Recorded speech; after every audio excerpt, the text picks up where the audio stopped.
So we've been talking about refocusing on family, and I want us to think about using a microscope. What do you do with a microscope? You're really looking at something small, and you're looking to intensify what you're looking at. And as we look at all the things that go on in life, there's no better advice than what I hope to be able to share with you from what we find in 1 Corinthians chapter 13, that if we will zero in on that one thing, put it under the microscope, and live that out and live by love, then our relationships with our spouses, with our kids, with grandparents, and all those things, all of that will work no matter what storms come along. And so I wanted to finish with the fact that love never fails. If you would, let's look at 1 Corinthians chapter 13. Keep in mind what was going on at the time. Corinth was a congregation that was very divided over a lot of things. And in chapter 12, he begins to talk about the spiritual gifts that they all had and that they all come from the same Spirit. But one was saying, you know what, I'm better than you because I can prophesy. The other was saying, well, I'm better than you because I can speak in tongues. I can reach people that you can't reach. The other one was saying, well, so what if people can't understand what you're saying anyway? I'm better than you because I can interpret. And so on and so forth. And that was the type of attitude that they brought to these spiritual gifts, even though the Spirit was who gave them the gifts in the first place. So what Paul is going to do is to explain to them what's better than all those. And we find that in 1 Corinthians 13, beginning there in verse number 4. It says, charity suffereth long, charity there being love, and is kind. Charity envieth not, charity vaunteth not itself, is not puffed up, doth not behave itself unseemly, seeketh not her own, is not easily provoked, thinketh no evil, rejoiceth not in iniquity, but rejoiceth in the truth, beareth all things, believeth all things, hopeth all things, endureth all things. Charity never faileth, but whether there be prophecies, they shall fail. Whether there be tongues, they shall cease. Whether there be knowledge, it shall vanish away. If we will learn to put these things into practice and live our lives according to what is being stated here, we'll be successful in the relationships that we have. I want to share some things as we close this meeting out, just some general things that I would suggest to do with your family. Number one, honor your God-given role within the home. If you're a husband, we've talked about that. Take the responsibility of leadership, protection, guidance, provider. Take those things seriously and do your part. Wives, be respectful and submit. Children, submit to your parents. Don't make excuses. Don't argue.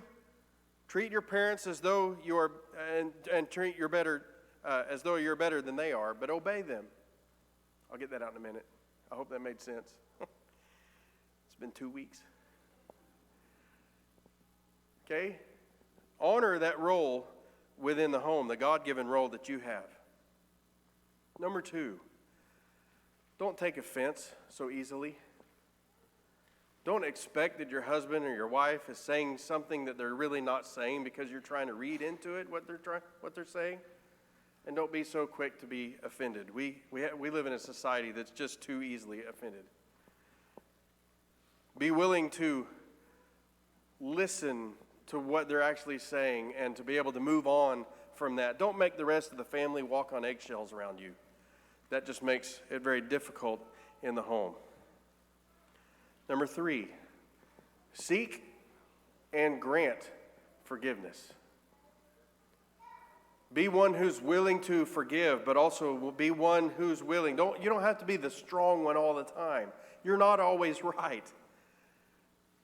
Sometimes what was it, Ty? I don't know that word. Sometimes we're wrong. So be willing to ask for forgiveness. Model what we're supposed to be towards Christ and asking for that forgiveness with our family. Number 4, communicate intentionally. If you need to, set aside some time specifically to be able to communicate. I know of a family that the husband is a morning person and the wife is a night owl. So you know it's not me and my wife, because we're the opposite. We're the other way. But the husband was telling me that he deliberately stays awake at night because that's when she wants to talk. And so he talks to her at night. He's dog tired. He's ready to go to bed, but he does that so that they can communicate intentionally. We need to set aside specific times to communicate with our spouses, with our kids, and to make sure that we are doing that. And make sure that you build friendships with godly families. Let your children see an older couple that's friendly and loving and godly. Let your children be friends with those other children who are godly, and you work with those people too. Build those types of relationships that you are working together with godly people, because iron sharpens iron. And so you need to build those things, build those types of relationships. So take that advice with you, and when you're doing any one of those things, communicating intentionally, or if you're just having some difficulty, just keep in mind all the things that are talked about in 1 Corinthians 13. When a storm of life comes along, we tend to be impatient and hurtful. Love is long-suffering and kind. When those things start coming up, we tend to be wickedly jealous or boastful or arrogant. But love is happy for others, self-effacing, and humble. When those storms of life come along and we have to deal with those things, whatever they are, we tend to be rude, selfish, and irritable. But love is courteous, unselfish, and emotionally in control. When those storms of life come along, we tend to take an account of the wrongs that are suffered, that we suffer. But love dismisses the hurts from the mind. When the storms of life come along,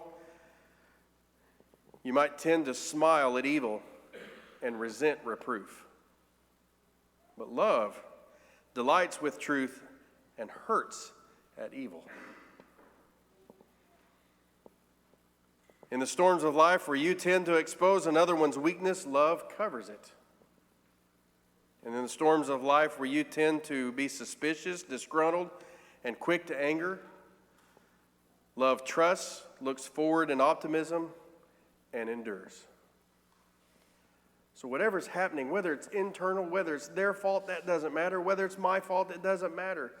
Exhibit love instead of what we tend to do in the midst of those times, because we're stressed. Those things are coming in at us hard, but God still calls us to be Christians. God still calls us to be loving. And at Jesus' worst time and worst storm that he was ever going through, he said, "Father, forgive them. They know not what they do." At the most challenging moment in his experience on earth, he was still thinking about loving you. And that's the way we need to treat the rest of our family, no matter what is going on. I'm going to read to you from a commentary that says it this way. It says, "The love of which I speak is slow to lose patience. It looks for a way to be constructive. It is not possessive. It is neither anxious to impress, nor does it cherish inflated ideas of its own importance. Love has good manners and does not pursue selfish advantage. It is not touchy. It does not keep account of evil, nor gloat over the wickedness of other people. On the contrary, it is glad with all good men when truth prevails. Love knows no limit to its endurance, no end to its trust, no fading of its hope. It can outlast anything. It is, in fact, the one thing that stands when all else is fallen." When everything else fails, love never fails. Put it into practice in your life. And that's my encouragement to you this evening. Jesus loved you enough, God loved you enough to send his only begotten Son so that you can be saved, so that he can have a relationship with you. Take advantage of that and show his love towards him, because we love him because he first loved us. And if you need to come to him, we encourage you to come to him this afternoon and express your love to him and submission to him. If there's something going on in your life, that storms are happening, and you've been the opposite, the way we tend to be, and you need the strength of the church through prayers, counsel, and any other way, we stand ready to assist you. Yes, I'm looking forward to going home. I have time. If you have a need, we'll take care of that need. I don't need to get home that much. It's still 7 hours regardless. Okay, so I want you to know that I'm here for you. We're here for you. And we'll stay as long as it takes to help you in whatever needs you might have. Just let us know by coming forward and sitting on the front as we stand and sing.